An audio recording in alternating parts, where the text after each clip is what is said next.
감동적인, 옛날이 생각나게 만드는. 저도 옛날에 찬양들 했었습니다. 요즘은 찬양이 안 돼서 힘들지만은 참 은혜로웠던 그 찬양을 옛날에 불렀던 기억이 나서, 순례자로서 살아가는 우리의 삶이, 현재의 삶이 힘들지만은 그러나 그 찬양 가사에 나오는 것처럼 나중에 영광스러운 멸루관을 바라볼 그 소망을 생각하면서 이 길을 현재의 삶은 힘들지만은 걸어가야 될 수 있구나, 이런 생각을 다시 하게 됩니다. 오늘 예수님께서 예루살렘에 입성하십니다. 예수님께서 여리고에서 예루살렘까지 쭉 올라오시는 길인데요, 길이 한 15km 정도 되고 경사도 상당히 심합니다. 해발 예루살렘이 900 정도 되거든요. 근데 여리고가 해발 마이너스 200인가 마이너스 250인가 되니까 상당히 조금 쉽지 않죠. 우면산만 올라가도 힘들어하는 지체들은, 만약 여기를 하루에 지금 15km면은 40리 가까이 되잖아요. 하루에 사실은 갈 수 있을까요? 어쨌든 뭐 걸어가고 있는데 혼자 가는 게 아니죠. 여러 사람들과 함께 걸어가고는 있습니다. 그런데 걸어가면서 예수님께서 이제 예루살렘이 가까이 왔을 때 벳바게라는 곳에, 또 베다니에 이르렀을 때 제자 둘을 보내십니다. 가서 맞은편 마을로 가라. 그리로 들어가면은 아직 아무도 타보지 않은 나귀 새끼가 메어 있는 것을 볼 텐데 풀어서 끌고 와라. 누가 너에게 왜 이렇게 하느냐 묻는다면은 주님께서 쓰시겠다, 이렇게 좀 이야기해라. 그러면은 즉시로 이리로 보낼 것이다, 이렇게 이야기를 합니다. 제자들이 가서 보니까 진짜 나귀 새끼가 문 앞에 메어 있습니다. 그래서 푸니까 거기 있는 사람들, 어떤 사람이 왜 나귀 새끼를 푸냐 이렇게 묻겠죠. 갑자기 어떤 갈릴리 출신들이 와가지고 푸니까, 그래서 주님께서 이르신 대로 주님께 쓰시겠다, 이렇게 이야기를 하죠. 그러니까 그들이 허락했습니다. 참 궁금하죠.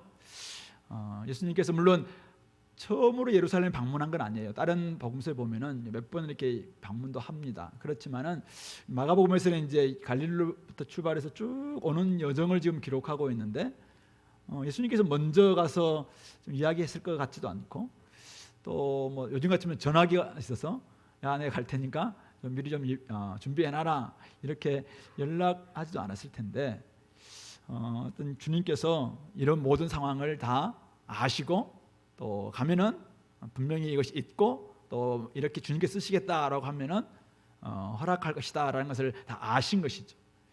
메시아이시고 하나님의 아들이시다라는 부분들을 우리가 잘 보여주는 이런 대목인 것 같아요.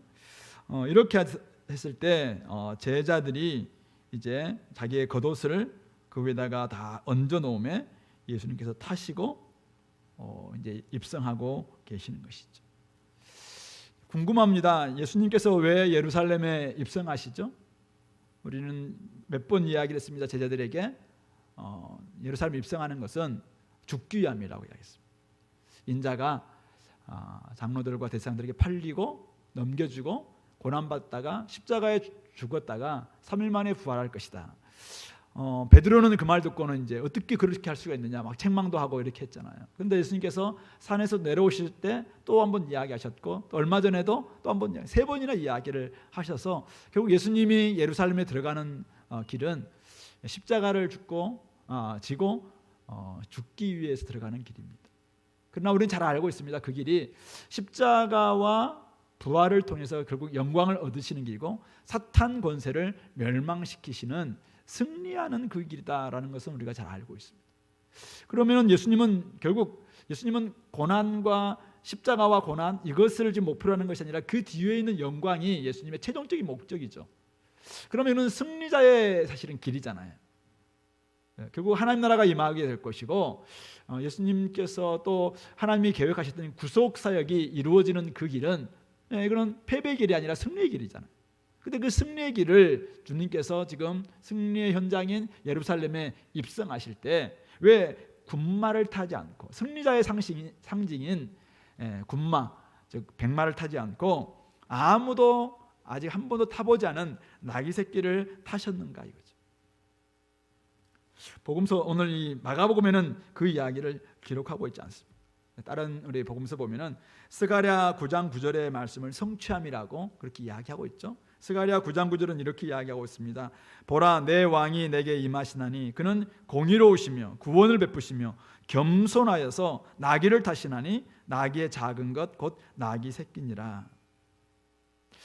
예수님은 메시아로서, 주님으로서, 또 왕으로서 예루살렘에 입성하시고 계십니다. 모든 상황을 알고 다 주도하고 있죠. 제자들에게도 가면은 뭐 이렇게 있을 것이고 끌고 오고 막 이렇게 다 알고 계시는 분입니다. 다 주도하고 계십니다. 얼마든지 지금까지는 그렇게 섬겼다 할지라도 이제는 왕으로서 입성이에요. 왕으로 입성. 그러면은 그래도 입성할 때는 좀 개선 장군처럼 내가 왕이다. 다 막 무릎 꿇게 만들고 좀 이루고 싶은 마음이 있지 않았겠습니까? 우리는 좀 그렇잖아요. 우리는 그동안 이렇게 좀 자맹처럼 이렇게 지나갔다 할지라도 어느 순간 되면은 옛날 우리 이제 의사 박문수 이런 사람 옛날 그런 막 있어요.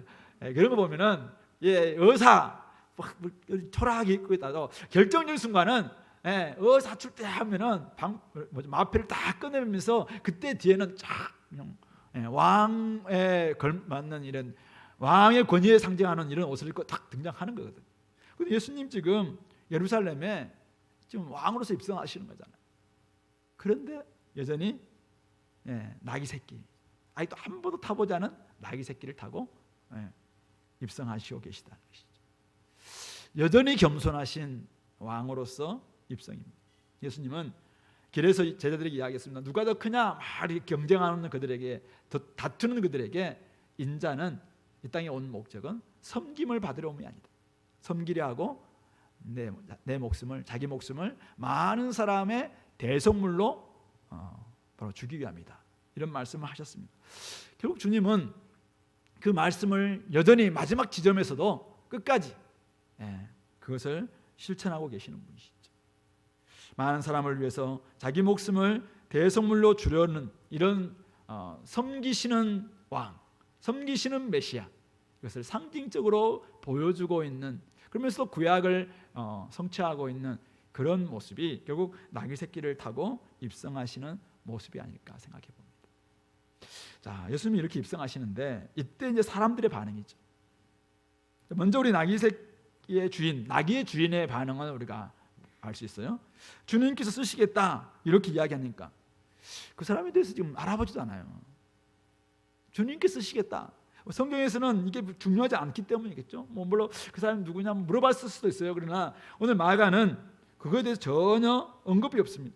그냥 예수님께서 이르신 대로 말한데 이에 허락하는지라. 주님께서 쓰시겠다. 그러면은 그냥 이에 허락하는지라. 이게 주님과 주님의 백성, 주님과 종들의 관계입니다. 오늘 여러분들의 삶을 주님께서 지금 우리 삶에 입성하셔서 내 삶에 딱 들어오시고 계세요. 내 삶에 내 살고 있는 바운더리에 들어오려고 하는데 주님께서 내가 너를 쓰겠다. 너 사람을 쓰겠다. 너 시간 좀 쓰겠다. 너 재정 좀 쓰겠다. 이렇게 이야기할 때 우리는 따지잖아. 제가 시간표상 제가 시간이 나는지 한번 보겠습니다. 제 좀 우리 자녀들 키우고 뭐 하고 다 쓰고 난 다음에 좀 남는 돈 좀 있는지 좀 확인해 보겠습니다. 혹시 우리는 그렇지 않나요? 내가 주님께 쓰시겠다 할 때 뭐가 주님이신데 내 삶에 들어와서 좀 다스리고 나를 좀 복되게 하시려고 하고 있고 나에게 진짜 행복, 복, 구원, 하나님 나라 그거 주시려고 지금 내 삶에 들어오는 거잖아요. 그래서 나를 좀 쓰겠다. 그러면은 우리는 어떻게 이에 허락하는지라 이렇게 좀 내가 기록해야 되지 않겠습니까? 오늘 여러분들의 각자의 삶이 바빠요.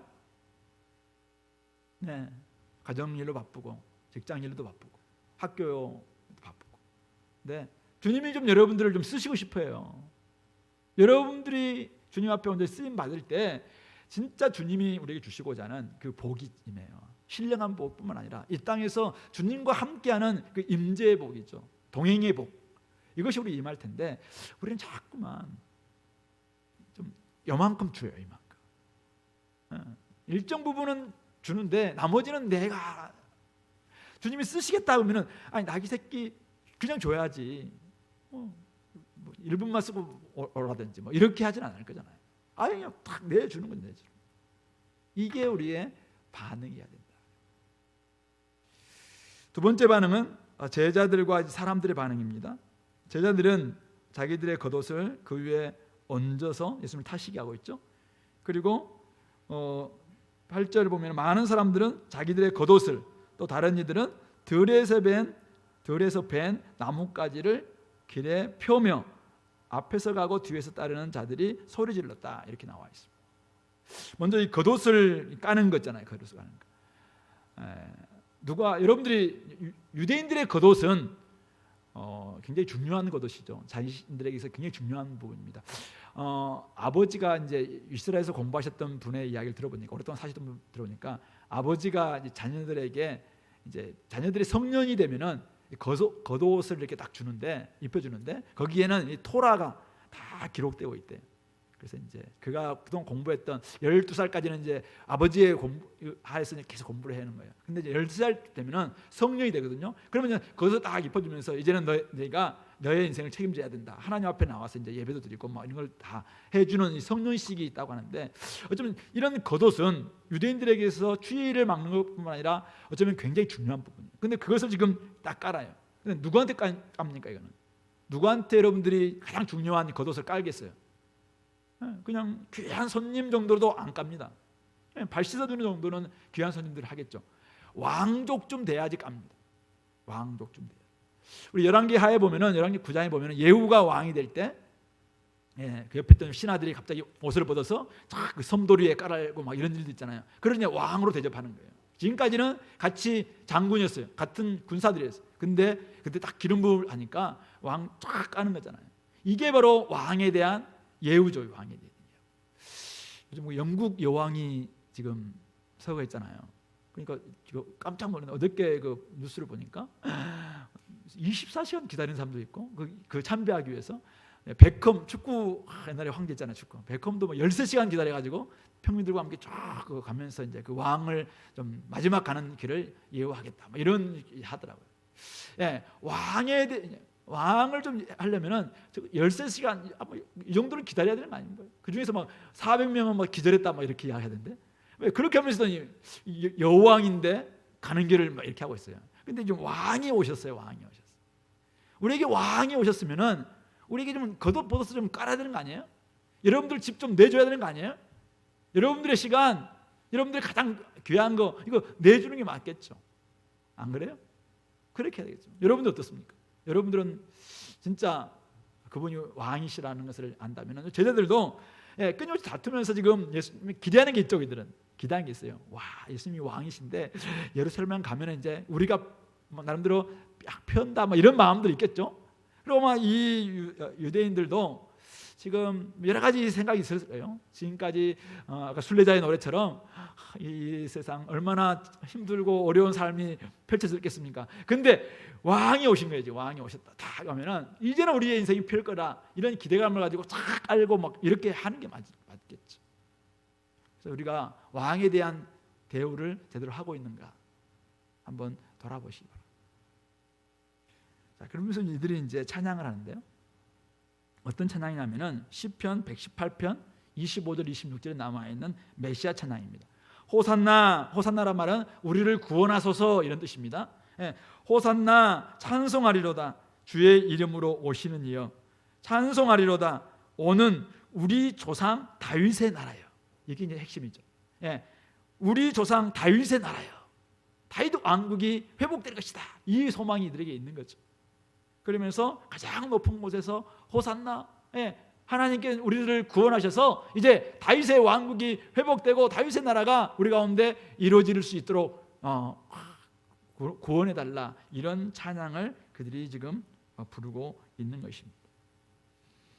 주님으로 대접하면서, 왕으로 대접하면서 그들이 부르는 원함이 뭐예요? 찬양은 막 이렇게 찬양하는데, 이 땅에 다윗의 왕국이 회복될 수 있도록 도와달라, 유대인의 나라가 회복될 수 있도록 도와달라, 구원해달라, 바로 이 찬양을 그들이 드리고 있는 것입니다. 왕으로서 입성하시는 예수님을 온몸으로 축하하면서 환호하면서 이스라엘을 구원하실 왕으로서 그분을 지금 대조하고 있는 것입니다. 흥분을 갖추지 못하고 있습니다. 마음껏 찬양합니다. 그러면서 그분이 다윗의 나라의 왕이 되실 것이다 라는 그 마음으로 찬양을 하고 있는 것이죠. 주님은 지금 다윗 왕국 회복이 목적인가요? 주님은 많은 사람의 대성물로 자기를 죽고, 그래서 다윗 왕국 회복이 아니라 하나님 나라가 이 땅에 임하는 거죠.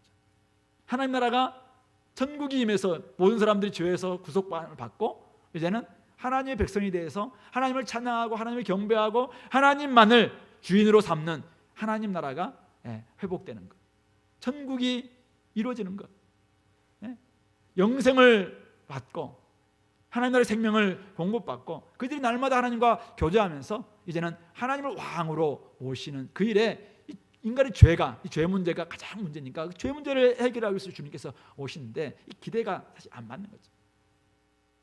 찬양은 되게 뜨거웠어요. 막 교창을 막 하고 있잖아요. 환호 뭐 대단합니다. 근데 주님의 원하심이 아니라 하나님의 뜻이 아니라 자신들의 원함으로 막 찬양하는, 자신들의 기대감에 부푼 나머지 이런 찬양을 하고 있는 것입니다. 이들은 11절 보면은 사라져고 없어요. 그렇게 찬양 막 하고는 예수님께서 예루살렘에 이르러 성전에 들어가사 그때 모든 것을 둘러보시고는 때가 저물매 12제자들을 데리시고 베다니에 나가셨다 이렇게 기록하고 있고, 이들의 막 찬양하던 이들이 어떻게 했다 이런 이야기는 뭐 마가의 관심사가 아닌지 싹 사라지고 있습니다. 끝입니다. 어쩌면은 지금 이들이 열심히 순례자의 길을 걸으면서 막 왔어요. 900m 정도, 해발 900m 되는 막 그 오르막길을 통해서 막 걸어왔어요. 앞에 예루살렘이 쫙 펼쳐집니다. 우와, 얼마나 기대했던 예루살렘입니다. 얼마나 보고 싶었던 예루살렘. 1년에 3번 와야 되는 남자들 와야 되는 이지만 최근 예수님 당시 때는 이제 1년에 한 번으로 많이 줄어들었대요. 그래서 원래는 그러죠. 오순절, 그다음에 유월절, 초막절 이렇게 와야 되는데 주로 이제 초막절 때 올 때도 있고 또 유월절 때 주로 이게 오기도 하고 이렇게 한 번으로 많이 줄어드는데 어쨌든 한 번에 걸쳐 오는데 다 오면은 그 자체도 힘들 뿐만 아니라 힘들었을 때 다 끝나고 난 다음에 그 예루살렘을 봤을 때 감격, 흥분 이것은 막 견딜 수가 없어요. 그리고 이거는 거룩한 도성이잖아요. 그러니까 하나님의 임재가 있는 바로 그곳입니다. 이곳에 다윗이 하나님 통치하셨고 그래서 하나님 나라가 임하는 그 소망이 들어가고 있으니까 찬양이 막 뜨거울 수밖에 없어. 뜨거울 수밖에 없고 막 예수님이 계시지 않아도 막 이들의 순례자들의 이런 찬양들은 계속 있었다는 것이죠. 자, 그런데 어쨌든 예수님이 오시니까 그래도 예수님에 대한 기대감이 있었는데 예수님은 뭐 볼품없는 모습으로 딱 성전에 들어가십니다. 근데 그들은 어디로 간 거예요 도대체? 이들은 어디로 갔어요? 제가 생각해 봤어요. 이들은 어디로 갔을까? 15절 그들이 예루살렘에 들어가니 제자들과 예수님이에요. 예수님께서 성전에 들어가사 성전 안에서 매매하는 자들을 내쫓으시며 돈 바꾸는 자들의 상과 비둘기 파는 자들의 의자를 둘러 엎으시며 아무나 물건을 가지고 성전 안으로 지나다님을 허락지 아니하셨다. 이들이 지금 들어가서 지금 예수님을 막 찬양하고 예수님을 막 높였잖아요. 왕이 입성하셨다 이렇게 했는데 이들이 가서 했던 일은 뭐예요? 옛날 생활을 다시 돌아간 거예요. 성전에 가서 막 매매하기 바빠요. 뭐예요? 좋은 재물 만들어가지고 빨리 희생제사 드려야 되잖아요. 그리고 희생 제물을 살려면은 또 돈을 바꿔야 돼. 그 데나리온 우리가 로마 화폐는 안 되거든요. 그러니까 이것을 환전하려면은 또 환전사한테 가서 막 돈도 바꿔야 돼. 또 가난한 사람들은 송아지나 양 드릴 수 없으니까 비둘기를 해야 돼요. 비둘기, 산비둘기나 집비둘기 이거 2마리를 다 준비해야 되니까 그거 막 여기게 바쁜 거예요. 그래서 성전 안에서 막 분주한 것이죠. 무엇 때문에? 옛날 생활에 바빴어. 옛날 제사 의식에 빠졌어. 성전의 그 체제에 그냥 바쁘다 보니까 6월절 하면은 우리 이제 해야 되는 막 그런 일에 바빴어. 아니 6월절 어린 양이 오시는 거잖아요. 이제는 진짜 예수님 오셨잖아요. 예수님이 오셨으면은 예수님과 함께하고 예수님을 통해서 이루어질 온전한 제사죠. 온전한 성전, 이것을 우리가 추구해야 되는데 이들은 아직 예수님의 그 실체를 왕으로서는 좀 대우하는 것 들어올 때는 그렇지만은 이들은 그걸로 땡이에요.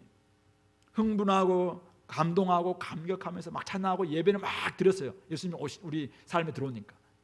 그런데 그 다음에는 자기의 옛생활에 바빠서, 옛날 습성에 바빠서, 옛날 습관에 빠져서, 옛날 전통과 옛날 그냥 체제에 그거 유지한다고 바빠서 예수님과 함께 할 수 있는 그 생각도 없어. 그러니까 예수님 어떻게 해요? 성전에 들어가서 외로이 그냥 딱 둘러보시고. 예수님 좀 구경 오신 건가요? 우리가 어디 가면은 막 박물관 가면은 쫙 둘러보고 싹 나가잖아요. 예수님도 지금 성전, 와 헤롯 성전 멋지네, 한번 쭉 둘러보시고 날이 저무르니까 제자를 데리고 다시 한 2km 떨어져 있는 베다니로 가셨다, 이렇게 이야기하고 있습니다.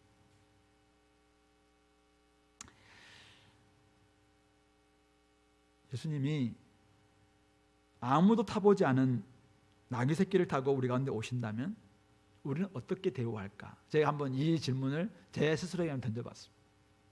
평상복을 입고 아무도 타지 않을 것 같은 싸구려 중고차를 타고 오늘 우리 가운데 성도들과 함께 딱 이곳에 계신다면은 우리는 그분을 알아보실까?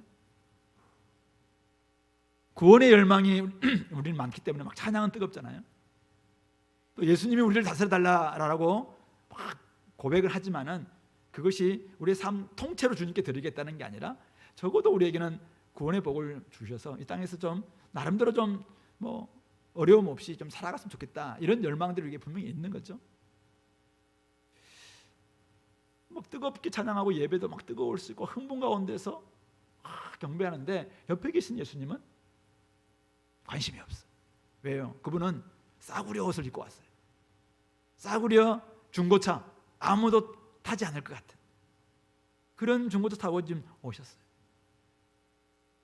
예수님이 이곳에 계십니다 라고 앞에서 이렇게 예배 인도하시는 분이 말한다면 우리는 막 마음에서 막 뜨거우니까 더 어떤 분인가 막 찾을 거예요.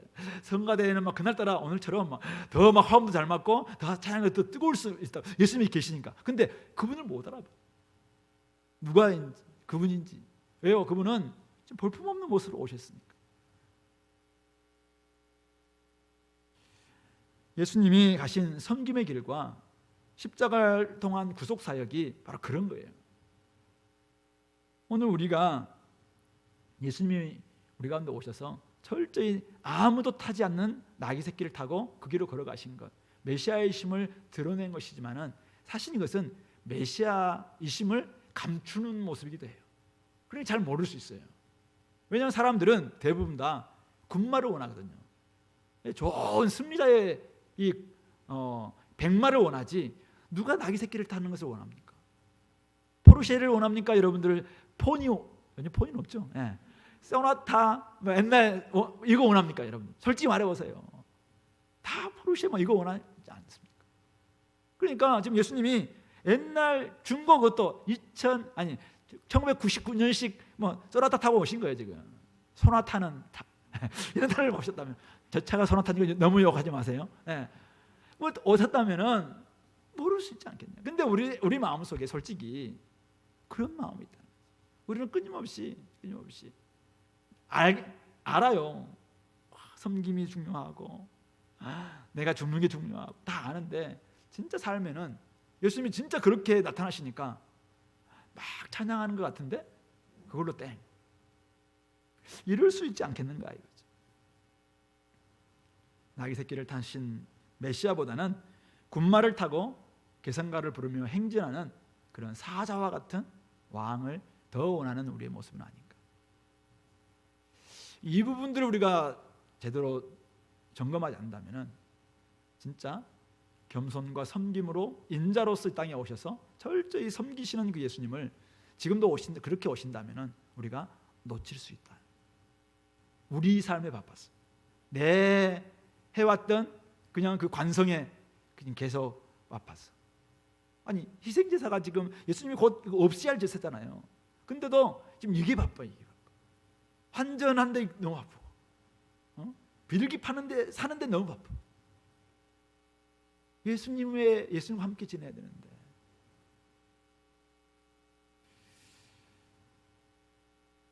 여기에 있는 이 무리들은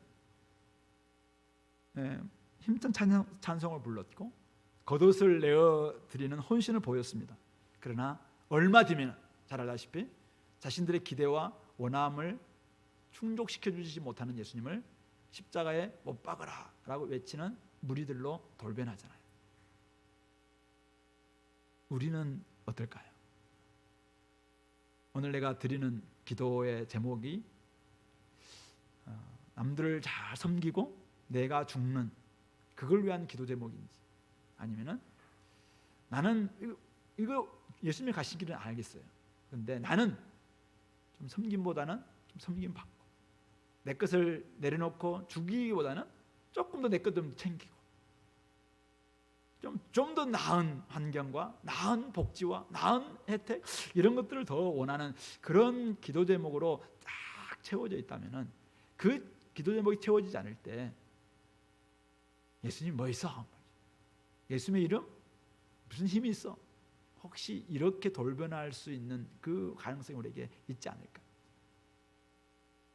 예수님은 처음부터 이 땅에 말 구해 오셨어요. 농담 비슷하게 왜 말 구해 오셨는가? 예수님이 어머니가 말이잖아, 마리아 하잖아요. 그래서 오셨다. 이렇게 농담하는데 이런 농담 어디 가서 하지 마세요. 그러기 처음에 오셨는데 마지막까지 주님은 나귀 새끼를 타고 입성하시고 그냥 죽는 이런 길로 지금 걸어가고 있는, 처음부터 끝까지 한결같은 말씀하신 대로 사는 거잖아요. 말씀하시는 대로 보여주는 거잖아요. 근데 우리는, 저도 그렇고 말씀 따로 삶 따로가 될 때가 참 많으니까 그런 부분에 있어서 진짜 주님이 우리 삶에 지금 입성하실 때 우리가 환호하고 그분을 왕으로 대접하는 이 모습이 계속 이어지고 있는가, 아니면 그분을 왕으로 대접을 했어요. 근데 금방 사라졌어요. 주님은 어디 계시는지 모르겠고 나는 그냥 내일로 바빠요. 내일로 바빠. 그냥 여전히, 근데 그 일이라는 게 생산적인 일도 아니고 열매를 맺는 일도 아니고 다 없어질 그 일이에요. 쓰레기 같은 그 일을 위해서 지금 여전히 막 매매하고 여전히 환전하고 여전히 비둘기 사고 여전히 막 성전에서 막 하고, 예수님 그거 없애려고 오시는 건데 그런 일에 바쁜 우리의 모습은 아닌가 한번 돌아봤으면 좋겠습니다. 사자이자 어린 양이신 예수님은 사자이기도 하고 어린 양이기도 합니다. 근데 예수님이 이 땅에 계실 때는 철저하게 사자로 어린 양으로 사셨죠. 그래서 그 십자가는 결국은 하나님 나라는 어린 양으로서 나귀 새끼를 타신 예수님으로서 결국은 십자가에 죽는 겸손과 섬김이야말로 이 땅에서 하나님 나라를 이루는 길입니다. 그래서 우리가 하나님 나라의 복음을 전파하고 복음을 전파할 때 우리의 삶이 바로 이 전파의 내용과 일맥상통하지 않으면, 같이 되지 않으면 끊임없이 사람들은 헷갈릴 거예요. 어제 나가서 복음을 전할 때도 사람들이 복음에 대해 이야기, 교회가 왜 그러냐, 성도들의 삶은 왜 그러냐, 와 이거 가지고 막 욕하는 사람들이 많더라. 그래서 이런 부분에 있어서 우리가 진짜 어린 양의 그 길, 내려놓는 그 길이죠. 섬김의 그 길, 그 길을 가는 것이 진짜 주님을 아는 길이고, 그럴 때 주님을 모시고 이 길을 걸어갈 수 있다. 그런 부분을 한번 돌아볼 수 있기를 바랍니다. 두 번째는 예수님이 들어가셔서 하셨던 일이 뭐냐. 11절 보세요. 예수님께서 예루살렘에 이르러 성전에 들어가사 모든 것을 둘러보시고 베다니에 나가셨습니다. 그리고는 뒷날 베다니에서 나왔을 때 시장하셨죠. 그리고 무화과 나무를 저주하셨습니다. 그리고 15절 그들이 예루살렘에 들어가니라 예수께서 성전에 들어가사 성전 안에서 이들을 매매하는 자를 내쫓고 돈 바꾸는 자들의 상과 비둘기 파는 자들의 의자를 다 둘러부시고 성전 안에서 지나다님을 허락하지 아니하시는, 성전을 청소했다는 말도 있고 정화시켰다는 말도 있고 어쩌면 심판했다 이렇게 말씀할 수 있는데, 어쨌든 예수님께서는 모든 것을 둘러보시고 나가시고 난 다음에 다시 오셔서 하신 일이 뭐예요? 성전을 정화하셨던 일입니다. 예수님은 첫날 들어오셔서 아무런 말도 행동도 하지 않고 쭉 모든 것을 둘러보시고 그냥 베다니로 나가셨습니다. 뒷날의 행동을 본다면은 진짜 이것은 긴장감이 흐르는 침묵이죠. 폭풍 전야와 같은 정적입니다. 아니, 쫙 둘러보시고 행복하셨으면 그곳에 계셨을 거라고 생각해요. 근데 그곳에 만족하지 않았으니까 예수님은 나갈 수밖에 없었는데, 뒷날의 행동을 본다면은 이 폭풍 전야와 같은 정적이 감도는 조용히 계셨음이거든요. 그리고 뒷날에 이제 하신 일이 뭐예요? 두 가지죠. 베다니에 무화과 나무를 확 저주하는 사건, 그리고 성전을 청결한 사건이잖아요. 이것은 같은 사건이에요. 왜 무화과 나무 때도 아닌데 저주했는가? 뭐 그에 대해서 여러분들 PBS 다 했으니까 다 아시겠죠. 원래 때가 아니랄지라도 그 파악이라는 첫 열매가 있어야지 그 다음에 본 열매, 이제는 여름이 되면 열매를 맺는데 그때 테나라는 본 열매를 맺게 돼 있다. 그래서 첫 열매가 없는, 그러니까 이 나무가 열매가 있는가 없는가를 알려면 무화과 때가 아닐 때 알 수 있어요. 무화과 때가 아니면은 이 사람이 첫 열매가 있으면은 나중에 본 열매가 있어요. 근데 첫 열매가 없는, 이 열매가 없는 이때는 가난한 사람들을 위해서 이렇게 좀 먹거리가 되게 해주는 이렇게 무화과의 첫 열매를 따가지고 먹기도 하고 이렇게 해야 되는데, 아예 잎사귀만 무성한 이 무화과 나무는 나중에도 본 열매가 없는 나무에 불과해요. 그러니까 무화과 때가 아닌가? 아닌, 앞으로 너는 뭐 맺지 못한다, 이 저주를 하셨다는 것이죠. 그래서 제대로 듣게 됐는데, 이걸 왜 마가가 기록했을까? 그래야지 나중에 왜 무화과 나무가 말라는 걸 보고 예수님이 저주하신 나무가 말랐구나 하는 것을 알게 됐죠. 그런데 예수님이 속으로만 저주한다 이렇게 한다든지, 아니면 혼자말로 저주 막 이렇게 했다면은 이게 제자들이 어떻게 깨닫겠습니까? 예수님이 저주한 것인지 아니면은 그 주인이 뭐 자른 것인지. 옛날에 제 마당 집에, 부산에 있는 집에 마당에 그 은행나무 한 그루가 있었는데 은행나무 참 예뻤어요. 근데 막 꽃도 뭐죠 잎이 막 있는데, 앞집에 그 어떤 아줌마가 자기 집에 막 그 은행잎 날아온다고 와서 막 밑에 걸 다 밑둥이를 둥그레 다 벗기는 바람에 나중에는 그냥 쓰러졌거든요. 밑둥이를 다 깎으면 쓰러질 수밖에 없잖아요. 그러니까 이게 주인이 그런 건지 아니면은 예수님이 그런지 잘 모르니까 이걸 마가가 기록하고, 중요한 것은 아닌데 이제 제가 보니까 그런 것 같아요. 중요한 건 이거죠. 예수님 예루살렘에 들어가셨는데 이 무화과 나무와 같은 모습을 제자들에게 가르쳐주고 싶은 거죠. 성전 지금 아무런 열매가 없다는 거죠. 서로 매매도 하고 그 다음에 돈도 바꿔주기도 하고 비둘기 팔기도 하고 이렇게 하지만은 이거 가지고 하나님 앞에 올려질 수 있는 열매는 하나도 없다. 화목제사, 화목 일어나지 않고 있고 거기에서는 어떤 용서와 믿음의 기도도 일어나지 않고 있는 이런 모습을 확인하신 것이죠. 그것을 우리가 어디서 발견합니까? 17절에서 발견할 수 있어요.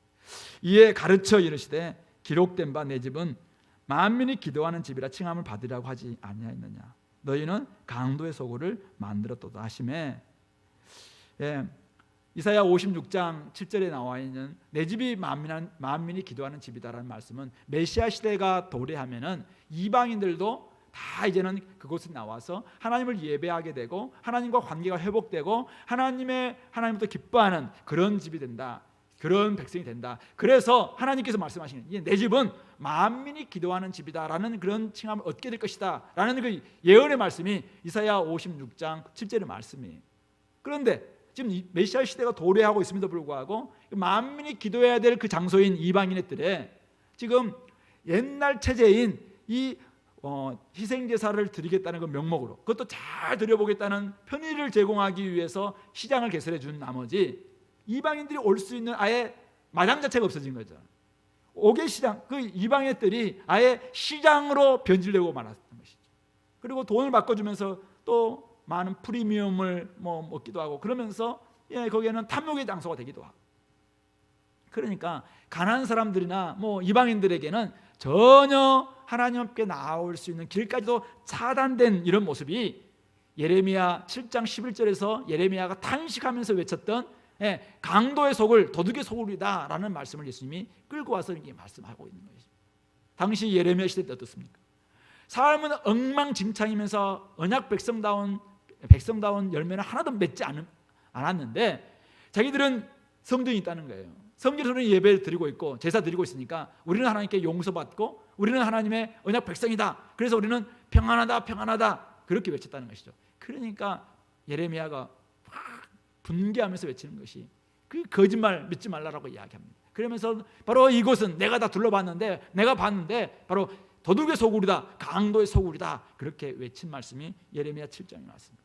바로 그 현실이 지금 재현되고 있다는 것입니다. 그러므로 오늘 주님께서 성전을 둘러보시고 다 보시고 난 다음에 하셨던 일이 뭐예요? 성전을 정화시킨 모습. 아니 성전을 심판하신 모습이죠. 나중에 13장에 가면은 성전의 그 아름다운 모습을 보면서 감동을 하여 제자들이 예수님, 저 헤롯 성전 진짜 멋지지 않습니까? 이렇게 하는데 야 나중 되면은 돌 위에 돌 하나도 남지 않고 다 쓰러지게 될 것이다. 무너지게 될 것이다. AD 70년에 로마 장군 티토스에 의해서 철저히 그것이 무너지고 말지 않습니까? 그것은 그냥 예루살렘의 성전의 파괴가 아니라 옛 성전 질서의 심판이에요. 예수님이 오셨는데 자꾸 옛날 그거 추구하려고 하는 것이 얼마나 그냥 헛된 것이냐.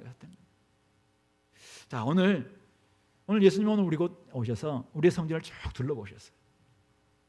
여러분들의 몸이 성전이잖아요. 우리가 함께 두세 사람이 모인 그곳이 성전이잖아요. 또 우리 이곳에 예배드리고 있는 이곳이 성전이잖아요. 예수님이 이곳에 오셔서 지금 영이신 성령님으로 오셔서 우리를 쭉 한번 둘러보셨어요. 다 둘러보시고 아무 말씀도 안 하세요. 나에게 박철진 네가 박 목사 너 지금 이런 걸 고쳐라 이런 말도 하지 않고 쭉 둘러봤는데 내가 지금 잘못 살고 있다면 내 속에 온갖 욕심과 탐욕과 막 이런 것들 가득 차고 있는데 주님이 날 다 둘러보시고는 아무 말도 안 했다면 이게 안심할 일인가요? 주님이 우리를 쭉 둘러봤는데 우리는 막 욕심투성이고 정력투성이고 하나님과 관계는 회복되지 않으면서 그냥 뭐죠? 기도의 행위만 있어. 행위만 PBS의 그 숙제만 마냥 있고 하나님의 그 마음에서 하나님과 함께 소통하는 가운데 언제나 화목과 화해가 일어나는 그런 진짜 열매는 없는 가운데서 막 무상한 행동들만 막 가득 차 있는 이런 성전이라고 생각해 봅시다. 그럼 주님이 쭉 둘러보시고 가만히 계시다면 그게 칭찬이냐 이거죠. 칭찬이냐 아니라는 것입니다. 그래서 오늘 주님께서 쭉 둘러보시고 뒷날 이렇게 말씀하시고 책망하시고 이렇게 청결하시는 이런 모습을 생각해 볼 때 우리는 어떻는가? 나는 이미 주님이 우리에게 하나님께로 갈 수 있는 길을 다 열어주셨음에도 불구하고 주님의 이름만 가지고는 얼마든지 아버지께 나아가서 기도할 수 있잖아요. 얼마든지 주님과의 회복이 일어날 수 있잖아요. 주님과의 깊은 관계 속에서 지금도 영생을 누리고 여기서 생명의 풍성함을 누릴 수 있는 역사가 우리 가운데 일어났잖아요. 담대함을 가지고 믿음으로 우리가 나아가면 되잖아요. 근데 이런 엄청난 혜택이 주어졌음에도 불구하고 아직도 우리가 행위만 남아있어요. 옛날 습관처럼 내가 그냥 기도하는 행위, 말씀 연구하는 그 행위, 다른 사람들과 속으로 하는 그 행위, 이것만 남아있는 가운데서 안에는 성품의 열매도 없고 삶의 열매도 없고 주님이 닮은 경건의 열매도 없다면 주님이 우리를 쭉 둘러보시고 뭐라고 하실까요? 아직은 네가 때가 아니니까 내가 용서하마 이렇게 할까요? 때가 아니니까 도리어 야 때가 아닌데 네가 아직도 인자가 올 때 믿음을 보겠느냐, 그때 내가 확실히 믿음을 보겠다 이건데 지금 믿음이 있어야 돼요. 지금 첫 열매가 있어야지 나중에 본 열매가 있는데 지금 직장 생활에 바쁜 나머지 자기 삶에 바쁜 나머지 옛날 습성에 계속 길들여진 나머지 전혀 열매가 없어요. 전혀 하나님을 닮은 경건의 모습, 능력이 없어요. 고아와 과부를 보살피는 그런 그 마음도 없고 자기를 좀 내려놓고 철저히 세속에 물들지 않는 이런 모습도 없고, 자기의 이 말을 조금 재갈 먹이면서 말을 조심하는 이런 모습도 없다면은 주님이 우리를 바라보실 때 아무 말이 없다고 해서 이게 그냥 묵과하고 계신 것이냐 이거죠. 다시 들어가면은 끝나는 거예요. 다시 오시는 날 끝나는 거예요. 지금 열매가 없으면은 나중에 열매 있다는 보장이 전혀 없으니까. 그런 의미 속에서 오늘 우리가 우리 자신을 한번 살펴보자는 것입니다. 하나님과 만남의 시간이 없는 사람들, 하나님의 임재 경험할 수 없을 것입니다. 하나님이 오늘 우리 삶 가운데서 임재하시 않는다면은, 여러분 주님과 함께 계시지 않는다면은 우리 인생은 사실은 절망, 그 자체가 절망이에요. 그래서 하나님과 함께하는 이 시간을 여러분들이 아직도 확보하지 않는 사람들, 제가 이야기했어요. TWG, 그 차 마실 때마다 주님과 함께하는 시간을 회복해야 돼요. 어쨌든 우리 여러분들 주님과 함께하는 시간을 통해서 깊은 주님의 임재 가운데서 주님을 동행하지 않으면은, 그러면서 주님을 만나야지 내가 어떤 삶을 살아낼 것인가가 나올 거 아닙니까? 그러면서 사역을 이제 나가서 열심히 하다 보면 주님이 거기에서 열매를 있게 하는 주님의 동행이 일어나게 될 거예요. 그러니까 주님과 함께하는 이 시간, 주님과 깊은 만남의 시간이 없는 사람은 우리의 시간과 우리의 젊음과 우리의 남은 모든 열정들을 어디에 써야 될지를 모를 거예요. 소위 말해서 기도가 없는 사람은 삶의 전체가 다 흐트러질 수밖에 없어요. 그래서 우리가 끊임없이 내면 세계가 질서 잡혀 있지 않으면은 우리의 삶은 다 무질서할 수밖에 없어요. 우리 고든 맥도날드가 내면 세계 질서와 영적 성장에서 이야기하고 있는 것이 바로 그것이죠. 우리의 내면 세계가 지금 텅 비어 있으면은 함몰 웅덩이 싱크홀이 발생하면은 그걸로 우리 인생이 끝날 수 있다니까요. 그냥 하루 아침에 전체 인생이 팍 주저 내려앉는 이런 일이 벌어지는 이유가 뭐예요? 우리가 하나님과 함께 내면이 쫙 질서가 안 잡혀 있으니까. 그래서 시간을 어떻게 써야 될지, 젊음을 어떻게 써야 될지, 재정을 어떻게 써야 될지, 내 인생을 어떻게 써야 될지, 이게 하나님과의 의논 속에서 쭉 안 되니까 이게 안 된다는 것이죠. 최근에 우리 성도님들, 물론 제가 이제 보는 사람들은 주로 장년부 조장들과 최근에 이제 우리 LTC 멤버들이에요. 이것이 얼마나 대표성을 확보할 수 있을지 잘 모르겠어요. 근데 기도가 없어요. 내년에는 그래서 기도가 안 되는 사람들은 내가 조정에서 다 내려놓으려고 이제 하고 있어요. 이미 이제 선포했으니까 이렇게 이제 지킬 거예요. 그래서 기도가 없는 사람들은 이게 사실은 위험 신호인데도 불구하고 감지가 안 돼요. 감지를 못 해. 그래서 그냥 기도로 가는 거예요. 이게 습성이 돼, 습성. 하루에 1시간 기도하자, 하루에 기도하자 이렇게 하는데도 불구하고 이게 주님이 오셔서 우리를 왕으로 대접한다고 하면서도 자기 삶에 바빠요. 그러니까 이게 안 되는 거죠. 어떻게 할 겁니까? 그러면 능력이 없죠. 간판이 너무 멋져요. 유혹해 싹 들어갔는데 들어가 보니까 처음에 짝퉁이고 막 잡동사니 막 좀 쓸모없는 이런 물건만 있어요. 2번 가겠습니까? 겉모습은 되게 멋져서 주님이 니는 뭐 있을 것 같다 싹 왔는데 안에 보니까 온갖 세상 욕망으로 가득 차 있는 바벨탑만 곳곳에 막 쌓여 있다면은 주님이 그곳에 들어가겠네. 그러므로 우리가 기도는 여러분들 말씀과 기도가 같이 가야 되는데요. 말씀이 우리 하나님의 뜻을 잘 이해하고 하나님의 뜻을 분별함에 있어서 말씀을 해야 되는데 기도가 없이는 자기를 죽일 수가 없어요. 제 경험이 그래요. 말씀이 끊임없이 우리를 때로는 말씀을 통해서 우리가 좀 지적인 부분들을 많이 강조하시다 보니까 머리가 커질 수 있어요. 근데 기도를 통해서 다시 내려놓는 이 겸손의 길로 걸어갈 수 있는, 주님처럼 닮아갈 수 있는 길로 나아가는 것이고, 전도하면서 또 깎이고 멸시천대 받고 이렇게 하면서 다시 한번 주님이 어떤 삶을 사셨는가를 알게 되는 거잖아요. 그런 의미에서는 기도해야 된다 생각해요. 기도를 회복해야 된다 생각해요. 만민이 기도하는 집이라고 얘기했으니까 이 집에 와서 여러분들이 얼마든지 좀 기도했으면 좋겠습니다. 하나님 관계가 지금 멀어져 있는데 그것을 모른 채, 기도가 지금 없는데 형식적인 그 기도 생활만 남아있고 그 안에 진짜 회복의 그 기도가 우리가 없다면은 이건 위기라고 생각해야 돼요.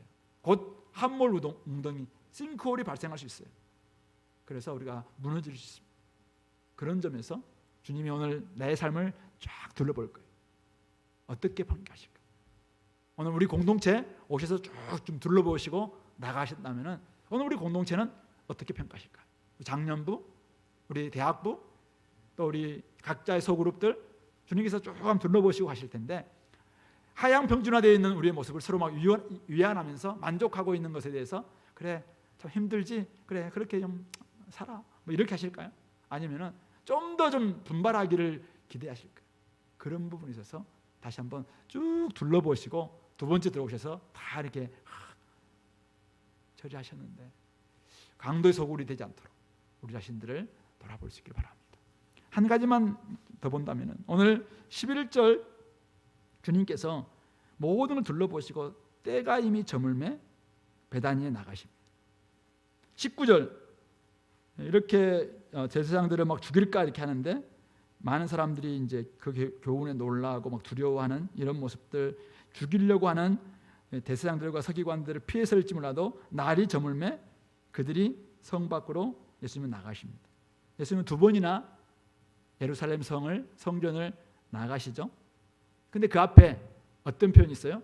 이미 저물매, 날이 저물매. 물론 마가가 적을 때 저는 물리적 시간을 기록하는 것이다라고 생각이 들어요.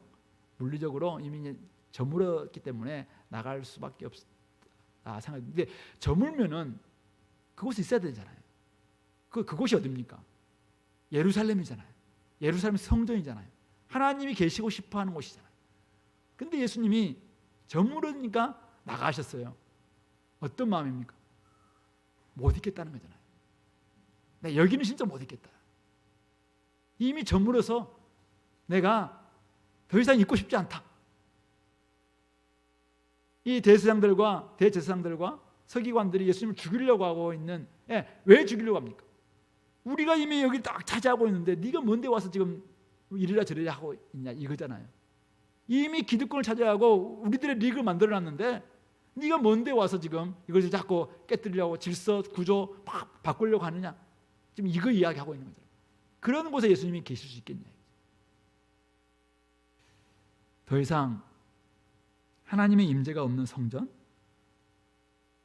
만민이 기도할 수 없는 하나님의 집, 인간의 탐욕과 욕심으로 가득한 교회, 자기들만의 리그로 변한 공동체, 그것은 강도의 소굴이고 주님이 더 이상 머물고 싶지 않은 이미 저문 성전, 이미 저물어 곧 망할 교회에 불과한 것이 아닐까라는 것입니다.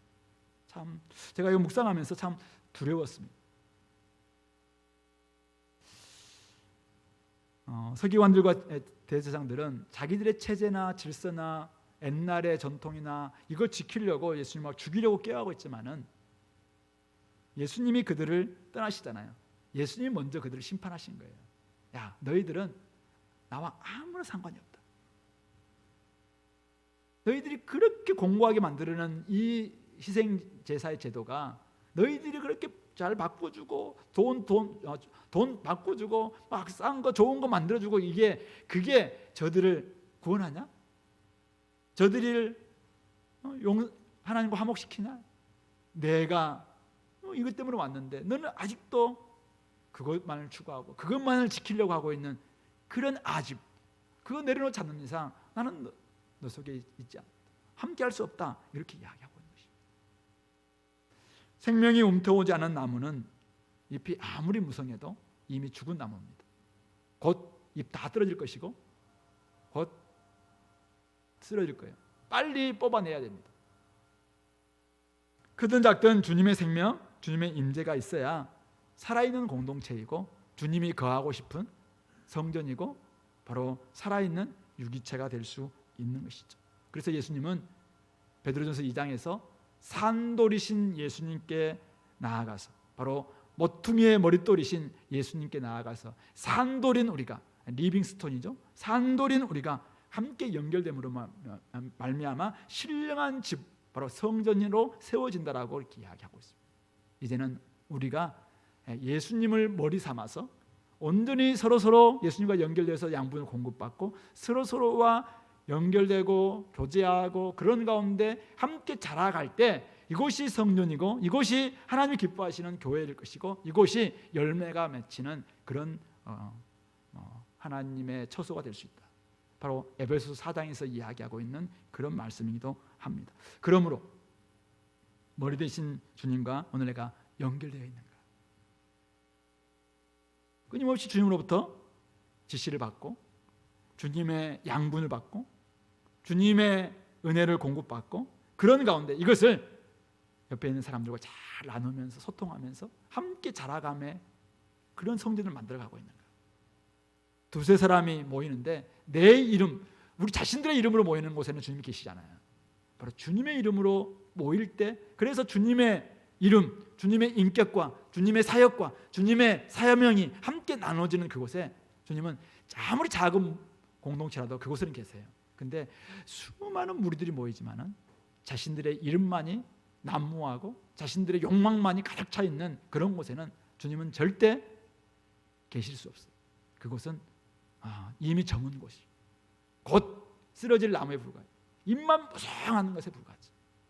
그런 의미에 오늘 우리는 저물어가고 있는가 아닌가. 나이가 아무리 많다더라도 몸이 막 여기저기 막 으스러지고 좀 아프고 막 이런 날지라도 우리 마음속 있잖아요. 주님을 딱 모시고 주님의 생각 가지고 주님의 마음 가지고 막 헌신하려는 이런 마음 있으면은 아직 우리는 살아있는 성전이에요. 근데 아무리 젊어도 주님 생각 없이 자기 욕망으로 가득 차 있고 그래서 온갖 세상적인 막 그런 것으로 자꾸 속에는 막 남을 미워하는 마음, 시기하는 마음, 용서하지 못하는 마음 이런 것들로 가득 차 있는 그런 성전에 주님이 계실까요? 계실 수 없어요. 마찬가지입니다. 공동체도 교회도 여러분들의 소그룹도 여러분들의 가정도 마찬가지죠. 그런 의미에 오늘 주님은 우리 이곳에 계실 수 있을까? 계시고 싶어 하실까? 머무는데 왜 그곳 성전에 주님께서 임재하시고 성전에서 주무시고 성전에서 충만케 하셔야 될 영광이 충만해야 될 그곳에 왜 떠나서 자꾸 베다니로 갈 수밖에 없었을까? 한번 묵상해 보시고 나는 주님께서 오신다면 어떻게 할까? 기도가 좀 회복될 수 있으면 좋겠고 주님이 계실 만한 그런 우리 모습이 될 수 있도록 우리 자신들을 다시 한번 돌아볼 수 있는 그래서 내가 주인 삼았던 모든 것들은 좀 내려놓고 주님을 다시 한번 주인 삼고 철저하게 주님께 순종하고 머리이신 주님 우리는 몸이라는 사실을 서로 지체라는 사실을 깨닫고 서로 사랑하는 이런 모습이 회복되는 그래서 진짜 우리 공동체가 막 살아서 있어요. 역사하고 이 안에서 생명도 또 많은 성령의 열매도 열매 맺히는 이런 공동체가 되어서 주님 오시면 정말 기뻐하고 내가 참 주분의 교회 너희들 때문에 참 기쁘다 이런 이야기를 좀 들을 수 있도록 다시 좀 회복이 일어날 수 있는 우리 공동체 되기를 소망해 봅니다. 기도합시다. 말씀을 좀 기억하면서 오늘 주님과 내가 잘 교제하고 있는지 주님은 왕으로는 모셨지만은 또 왕을 함께 동행하지 않고 내 생활에 바쁘지는 않는지 돌아봤으면 좋겠고 오늘 주님이 둘러보셨을 때 쓰레기로 가득 차 있는 것이라면은 다 무너지고 말 겁니다. 그래서 이런 것들 옛날 것들 다 버리게 도와줘 새 사람을 입을 수 있도록 좀 기도했으면 좋겠고 무엇보다도 내가 지금 저물어 가고 있는 옛성전 같은 이런 모습은 아닌지 돌아보면서 주님의 것으로 충만케 되려고 같이 기도합시다.